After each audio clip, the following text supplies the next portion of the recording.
Hey guys, so I have made you work very hard over the past few lessons to calculate by hand all the key features of a quadratic equation. Turns out we have these really powerful graphing calculators, and so the graphing calculator can make this a lot easier for us. So now I want to show you how to use the graphing calculator to make graphing much easier. So what I'm going to do is I'm actually going to take my equation and I'm going to put it into the y equals. And then I'm going to go look at the table. And I want to try and find a table of values that contains the vertex, which means I've talked about this a little bit before, but I'll talk about it in class some more as well. You want to try and find where you have a mirror image of the y values.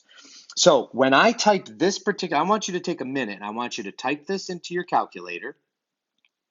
And I want you to see if you can figure out what x values you should use for your table. Because the first thing we're going to do is we're going to write down our table. So I'm going to have x and y.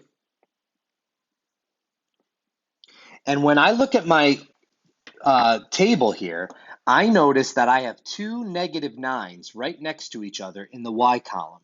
And what that tells me is that the vertex is actually between those two because vertex don't have flat spots like that. So the vertex is actually in between those two. So watch what I'm going to do here.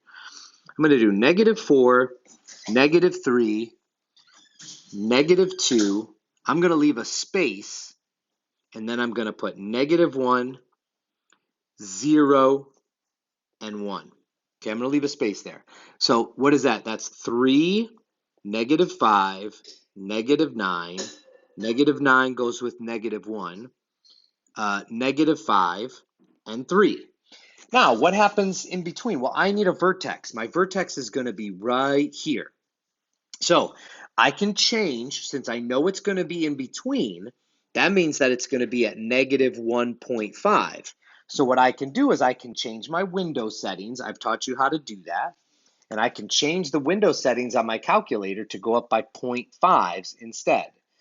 And then I can find that this is actually -9.5.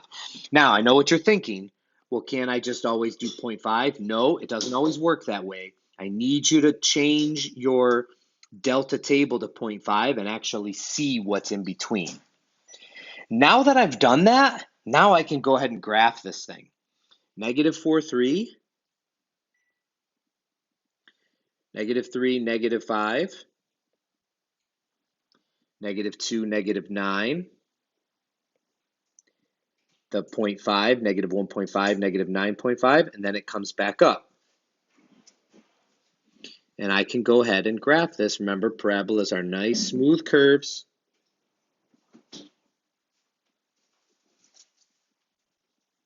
Kind of like that. And now I can answer all the questions. It says state all the key features.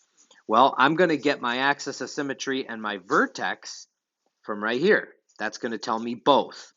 So what do I know now? I know that my axis of symmetry is going to be x equals -1.5. Remember, it's the x value of your vertex. It's going to be right here. And then my vertex, I can pull directly off the table. -1.5, comma, -9.5. End behavior. This one opens upwards.